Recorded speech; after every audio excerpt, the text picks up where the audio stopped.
always behaves as if us CLAT PG aspirants are noobs and we don't know what we are studying or what we have to study to crack CLAT PG. On the flip side, if you ask me, you know everything. You have well versed with everything if you have studied in a law school for 5-year LLB और 3-year LLB. तो आज हम एकदम original बात करने वाले हैं कि एक्चुअली एक इंसान जो अभी भी लॉ स्कूल में है या लॉ स्कूल क्रैक करने के बाद ड्रॉप ले चुका है और अब वो क्लैट पीजी क्रैक करना चाहता है या क्लैट पीजी के थ्रू पीएसयू जाना चाहता है, तो उसका 7 मंथ का सिर्फ और सिर्फ 7 मंथ का जो बचे हुए हैं उसका प्लान क्या होना चाहिए. I know everyone on YouTube is actually only telling you stuff जो एकदम ही नए इंसान के लिए होता है कि कॉन्स्टिट्यूशन पढ़ो तो सारे आर्टिकल्स पढ़ो, ये करो. हमें पता है भाई, मत करो इस तरीके से एक्सप्लेन. हमको बस ये बताओ कि हम क्या कर सकते हैं. Let's talk on a working model. सबसे पहली चीज है कि अगर आप 7 मंथ का प्लान देखें तो उसको हम फेजेस में डिवाइड करेंगे. ठीक है, first phase is building your legal foundation. बहुत इंपॉर्टेंट है. अब यहाँ पे आपको बिल्ड कैसे करना है लीगल फाउंडेशन को. एक बात तो है भाई, अगर तुम 5-year LLB या 3-year LLB वाले व्यक्ति हो तो तुमने जो भी लीगल फाउंडेशनल सब्जेक्ट्स भी पढ़े होंगे वो इस हिसाब से पढ़े होंगे कि तुम लंबे लंबे आंसर्स लिख सको, बहुत सारे केस लॉज उसमें डाल सको, एटसेट्रा एटसेट्रा, ताकि तुमको मार्क्स मिले. क्योंकि लॉ स्कूल में मार्क्स गेन करना इज द बिगेस्ट सरदर्द है ना. तो इसीलिए आज मैं तुमको बताने वाली हूँ एमसीक्यू के हिसाब से तुम्हें कैसे पढ़ना है, स्पेशली फॉर क्लैट पीजी. अब देखो, जब आप फर्स्ट 2 मंथ्स की बात करते हो, obviously it's May and April. तो मई और अप्रैल की अगर हम बात करें तो we have to only focus on 3 subjects, 3 concepts या 3 टॉपिक्स, आप जो भी बोलना चाहो.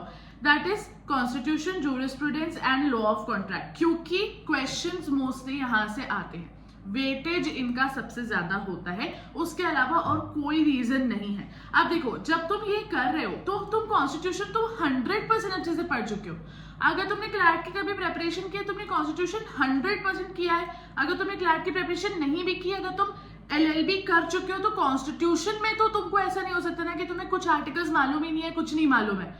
इम्पॉसिबल है वो चीज. तो कॉन्स्टिट्यूशन में एक्चुअली तुम्हें करना क्या है जो तुम्हें 2 मंथ लग रहे हैं, मैं तुमको बहुत क्लियरली बता देती हूँ. कॉन्स्टिट्यूशन में तुमको landmark cases and recent cases उठाने हैं, landmark cases and recent cases उठाने हैं, एंड इन दोनों को देख के, इन दोनों के साथ ही तुमको सब कुछ करना है. लैंडमार्क केसेस उठाओ, उसके बेसिस पे सारे आर्टिकल्स देख लो. रीसेंट केसेस उठाओ, उसके बेसिस पे सारे आर्टिकल्स देख लो. इवन लॉ ऑफ कॉन्ट्रैक्ट में भी तुम्हें सेम चीज करनी है कि लैंडमार्क केसेस ढूंढो एंड रीसेंट केसेस ढूंढो. इन दोनों के बेसिस पे ही कॉन्ट्रैक्ट्स का सब कुछ पढ़ो. कोई भी कॉन्ट्रैक्ट्स के बेसिस तुमको पढ़ने हैं तो एकदम से स्टार्ट मत हो जाओ कि फिर से वही पढ़ाई चालू कर दी जो फर्स्ट ईयर में कर रहे थे, वो चीज मत करो. लैंडमार्क केसेस और रीसेंट केसेस के बेसिस पे तुमको जो भी पढ़ना है तुम वो पढ़ो. ये फर्स्ट फेज है पढ़ाई का. सेकंड फेज में अब हम आएंगे कि हम बेसिक्स को रिवाइज करेंगे. वो कैसे तुम्हें रिवाइज करना है, ये अप्रैल से स्टार्ट होगा, नॉट इन मई. मई में तुम्हें लैंडमार्क और रीसेंट केसेस की लिस्ट बनानी है और उनके बेसिस पे सारा का सारा कंप्लीट कर लेना है अपना सिलेबस. ठीक है, नेक्स्ट फेज जो है उसमें तुम्हें क्या करना है कि कॉन्स्टिट्यूशन जो है उसका उठाओ सारे बेसिक्स जो तुमने अपने कॉलेज में जिस बुक से पढ़ा है और जो तुमने नोट्स बनाए हैं उनको कंपैरेटिवली एनालाइज करके ही उसके बेसिक्स करो. बाय द वे, अगर तुम इस 2 मंथ के टाइम में जब तुम ये 3 बहुत इंपॉर्टेंट टॉपिक्स पढ़ रहे हो, करने की कोशिश कर रहे हो, रिवाइज कर रहे हो एटसेट्रा, अगर तुमने इसमें बेसिक थोड़ी बहुत प्रैक्टिस नहीं की, जैसे 10 से 15 क्वेश्चंस कर सकते हो, 7 से 8 क्वेश्चंस कर सकते हो. अगर तुमने एक दिन फंडामेंटल राइट्स पढ़े, उसके बहुत सारे landmark cases and recent cases पढ़े, तो ऑब्वियसली बात है मैं तुमसे एक्सपेक्ट करती हूँ कि उसी दिन कोशिश करो कि तुमको 10 से 15 कम से कम फंडामेंटल राइट्स के क्वेश्चंस तुम सॉल्व कर ही दो, कैसे भी कर दो. Next let's move on to jurisprudence because that is also a very important concept और उसको भी पढ़ना बहुत जरूरी है. अब देखो, जूरिस्प्रूडेंस को पढ़ने का कोई एक पर्टिकुलर तरीका नहीं है. आपने जिस बुक से पढ़ा है अपने लॉ स्कूल में उसको तो पक्के से ले लो, उसको उठाओ, उससे पढ़ना चालू करो. बिकॉज अगर तुम जूरिस्प्रूडेंस की 2 और बुक से भी पढ़ लोगे तो भी बात वही रहेगी. बात is going to be similar and आपको बहुत ज्यादा बोरियत फील होगी. वहीं जब आप अपनी पुरानी बुक से पढ़ोगे वहां मार्किंग्स होंगी, आपको फेमिलियरिटी लगेगी, आपको पढ़ना ईजियर हो जाएगा. क्योंकि जूरिस्प्रूडेंस पढ़ना बिल्कुल भी ईजी नहीं है. अब देखो, obviously I would not want you कि तुम एक सब्जेक्ट एक बार में उठा रहे हो. कम से कम 2 सब्जेक्ट्स का पेयर बना के पढ़ो. तो मुझे ऐसा लगता है कि अगर तुम जूरिस्प्रूडेंस पढ़ना चाहते हो, जो कि बहुत इंपॉर्टेंट है, तो constitution and half of jurisprudence साथ में कंप्लीट करो एंड सेकंड फेज में law of contracts and jurisprudence साथ में आधा कंप्लीट करो। तो इन दोनों को ऐसे 2 पार्ट्स में बांट दो और इस तरीके से पढ़ाई करो। तो फर्स्ट इज बेयर एक्ट्स। देखो, bare acts are very important क्योंकि यहाँ पे आपको जो क्वेश्चन आएंगे वो आपको 1 वर्ड में या ऑप्शंस दिए होते हैं, 4 ऑप्शंस, एमसीक्यू टाइप क्वेश्चंस होते हैं। तो bear acts will help you a lot, मतलब एवरीथिंग जो आप एक बेयर एक्ट से नहीं कर सकते हो आप कहीं से भी नहीं कर सकते हो, बिलीव मी ऑन दिस, ठीक है। तो बेयर एक्ट्स आपके पास हैंडी होने चाहिए बिकॉज एमसीक्यू टाइप क्वेश्चंस के लिए bear acts is the best resource. Second is known books, जो भी बुक्स आप जानते हो। अगर आप एकदम से कोई नई खिचड़ी पका लोगे, एकदम से रतन लाल धीरज लाल से पढ़ने लगोगे, it's going to be very crazy, very difficult for you. जितना आता है, जितना पढ़ना पसंद है, जितना हो पाता है उतना ही पढ़ने की कोशिश करो। Last is your own notes. आपने लॉ स्कूल में नोट्स बनाए होंगे, आई एम 100% श्योर। अगर आप नोट्स बनाने वाले इंसान नहीं है तो आपने उस बुक में ही मार्किंग्स की होंगी कि ये इंपॉर्टेंट है, ये याद रखना है, ऐसा करना है, वैसा करना है, नॉर्मल सी बात है। तो उससे ही पढ़ो। तो या फिर तो अपने नोट से पढ़ो या अपनी जान पहचान की बुक से पढ़ो। और कोई भी किसी भी तरीके की ये बोले ना कि ये बेस्ट रिसोर्स है, ये ऐसा रिसोर्स है, ये फलाना रिसोर्स है, वो सब लोग आपको सिर्फ भड़काने की कोशिश कर रहे हैं क्योंकि उनके पास कंटेंट नहीं है। फेज 2, अब यहाँ पे आपको एक्सपैंड करना पड़ेगा अपनी नॉलेज को, क्योंकि हम देख चुके हैं कि क्लैट पीजी धोखेबाज है। क्लैट पीजी में जरूरी नहीं है कि जो उनने कहा वही होगा। तो फेज 2 में you have to expand your knowledge. तो 4 जो सब्जेक्ट्स जो बहुत ज्यादा इंपॉर्टेंट है वो है criminal law and yes, criminal law अगर आप पढ़ रहे हो तो आपको नए पुराने का डिफरेंस पता होना चाहिए। नया पुराना आपको दोनों पढ़ना पड़ेगा। एंड यस, आप जो पुराने वाले हैं उनको लैंडमार्क केसेस के हिसाब से पढ़िए, जो नए वाले हैं उनको रीसेंट केसेस के हिसाब से पढ़िए। और इसी तरीके से जैसे मैंने कॉन्स्टिट्यूशन के लिए बताया था कि landmark cases and recent cases के बेसिस पे आपको ये सारे सब्जेक्ट्स पढ़ने, सारे के सारे, not only criminal law. Second is administrative law, same technique. Third is family law, same technique. International law, same technique.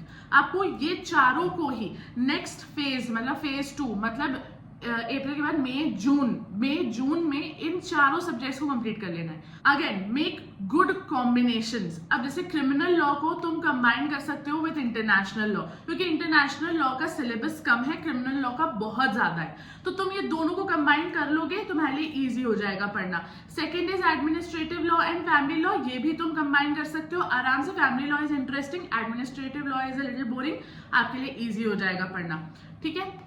अब देखो, इसमें भी बहुत इंपॉर्टेंट है कि तुम बुक्स और ये सब को ध्यान में रखो। अब जैसे फॉर एग्जांपल आपके लॉ स्कूल में आपको इंटरनेशनल लॉ नहीं पढ़ाया गया है। आपने जैसे कोई बुक खोली, फॉर एग्जांपल आपने इंटरनेशनल लॉ के लिए एबीसी बुक खोली, ठीक है।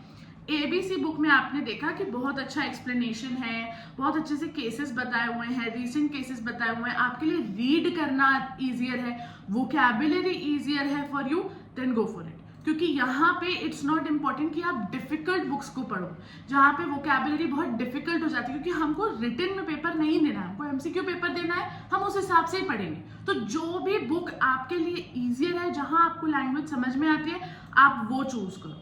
बुक खरीदने जाओगे या लाइब्रेरी जाओगे, आप आराम से, आपके पास एक चॉइस रहेगी कि you can do this, you can choose your own books, ठीक है। ये सारे ही सब्जेक्ट्स के लिए है।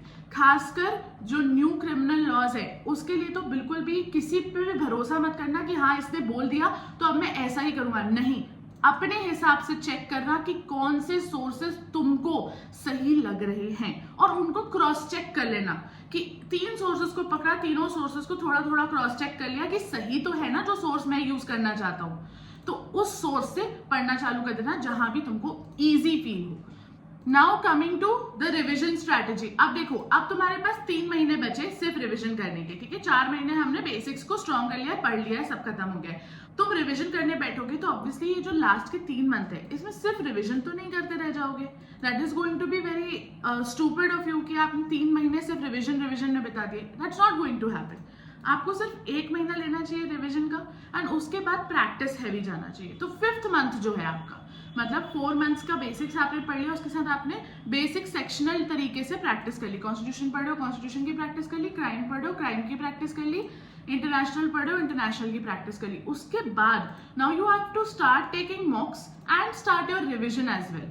अब जब आप रिविजन कर रहे हो तो आपने जो ये फ्रेश नोट्स बनाए हैं या आपने जो फ्रेश रिवीजन किया है अपने बाकी सब चीज़ों का, उसका अभी एक फाइनल रिवीजन होने वाला है। इसके बाद you are not going to be मतलब expected to revise once again. तो ये बात कर लेते हैं। सबसे पहली बात है कि अगर आपको कोर कॉन्सेप्ट्स में कोई प्रॉब्लम है, जैसे मुझे जूरिस्प्रूडेंस बिल्कुल ही समझ में आता, मेरे दिमाग में ही नहीं घुसता है, लेकिन जरूरी था तो मैंने पढ़ा, मैं जितना हो सकता था मैंने पढ़ा। तो रिवीजन का स्टेज वो है जब आप अपने किसी भी डिफिकल्ट या अननोन टॉपिक को और अच्छा कर सकते हो, या ऐसे टॉपिक को जिसमें मार्क्स नहीं आते हैं आपके लॉ स्कूल में, उसको अच्छा कर सकते हो। Next is self assessment. Obviously you have to start taking mocks, sectionals etcetera, और आज अभी भी स्टार्ट नहीं करोगे तो it's going to be very wrong for you. Last is track progress. अगर आप कुछ भी प्रैक्टिस कर रहे हो तो ऐसे मत करो कि बस कर रहे हैं, करने के लिए कर रहे हैं। प्रोग्रेस देखो, एनालाइज करो मॉक्स को, सेक्शन टेस्ट को, हर चीज को। Last is regular review. बार बार अपनी पढ़ाई का रिव्यू करो कि मुझसे ये बन रहा है कि नहीं, मेरा कंप्लीट हो रहा है कि नहीं, एक्सेट्रा। अब ये चीज तुम कैसे कर सकते हो? जाओ गूगल शीट पे जाके वहां पे सारे कॉन्सेप्ट, सारे सब्जेक्ट, सबकी एक लिस्ट बना लो, ठीक है। उन लिस्ट के हिसाब से तुम ये देखो कि तुम्हारा पढ़ाई कितनी, कैसे, क्या हुई है। इसके अलावा भी जो मैंने अभी आपको सब्जेक्ट्स बताए हैं, इसके अलावा मिसलेनियस सब्जेक्ट्स भी बहुत सारे होते हैं। ये तो सिर्फ कोर 7 सब्जेक्ट्स थे, इनके अलावा there are many more subjects. अगर आप द रियल सिलेबस, उसमें जितने भी अननोन सब्जेक्ट्स हैं उनको थोड़ा सुपरफिशियली पढ़ लो, बहुत ज्यादा डेप्थ में जाने की जरूरत नहीं है।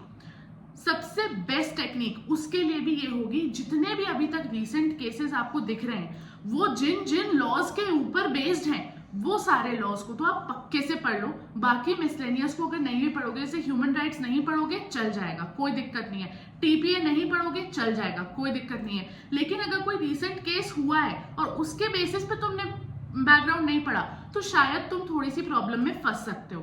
नेक्स्ट चलते हैं phase 3, that is testing your knowledge. मतलब अब तुमको सिर्फ प्रैक्टिस पे ध्यान देना है। ऑब्वियसली नॉट सिर्फ प्रैक्टिस, इसमें तुम रिवीजन करोगे और मिसलेनियस सब्जेक्ट्स पढ़ोगे, लेकिन अभी हम प्रैक्टिस की बात करने वाले हैं कि तुमको इस समय में प्रैक्टिस कैसे करनी है ताकि तुम अपने टाइम को भी समझ सको कि कितना डिवोट करना है।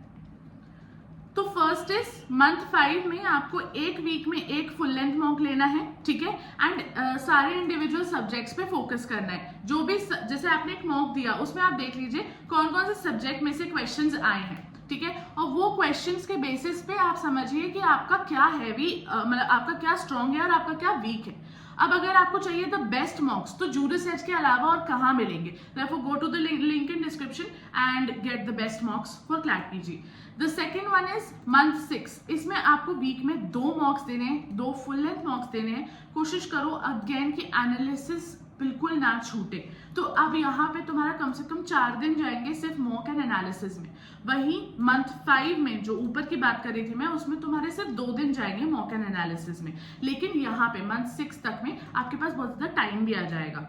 मंथ 7 की बात करें तो यहाँ पे आप अपने मोस्टली मिसलेनियस टॉपिक्स को भी कंप्लीट कर चुके होंगे, रिवीजन कंप्लीट कर चुके होंगे, बेसिक्स कंप्लीट कर चुके होंगे। अब आपको सिर्फ और सिर्फ प्रैक्टिस की जरूरत होगी।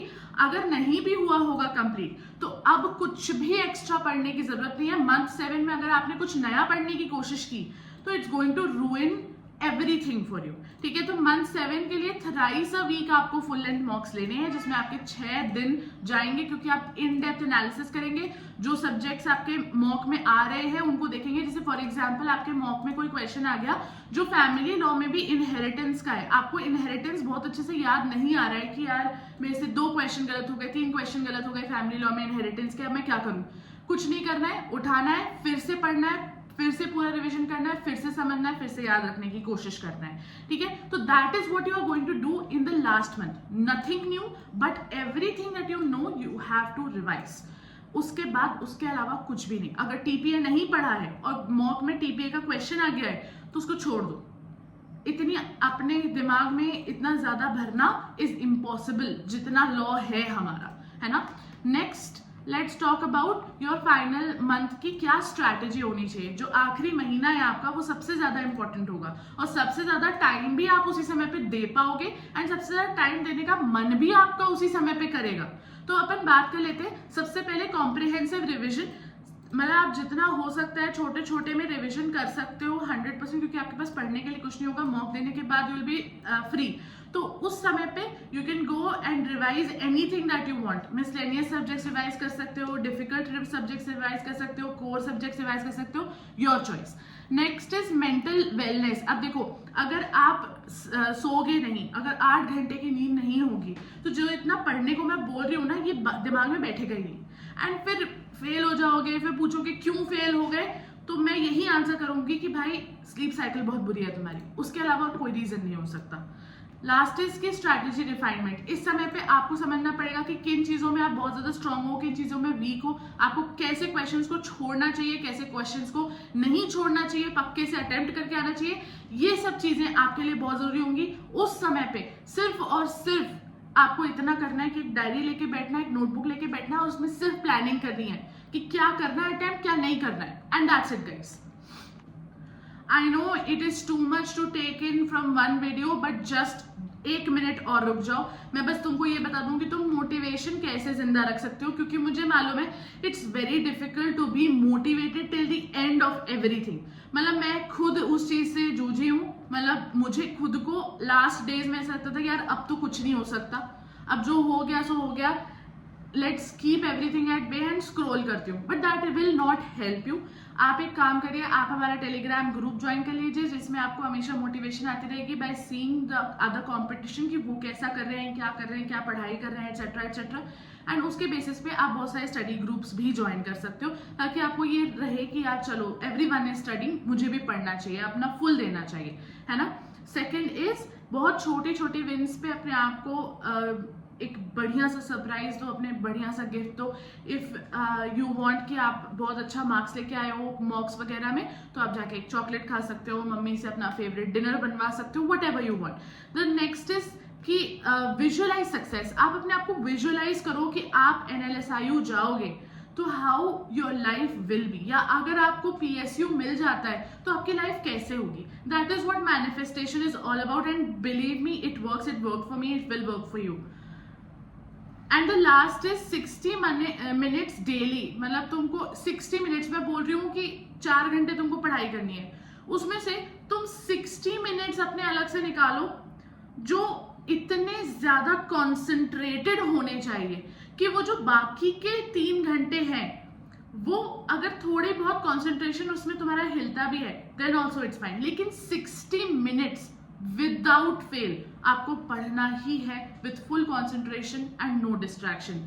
गर्लफ्रेंड, बॉयफ्रेंड, मम्मी पापा, फोन, लैपटॉप, नथिंग, ठीक है। And all the best guys, I know you will do well, and I'll see you in the next month strategy video. I hope you stay tuned and subscribe to this channel. I'll see you next time. Bye.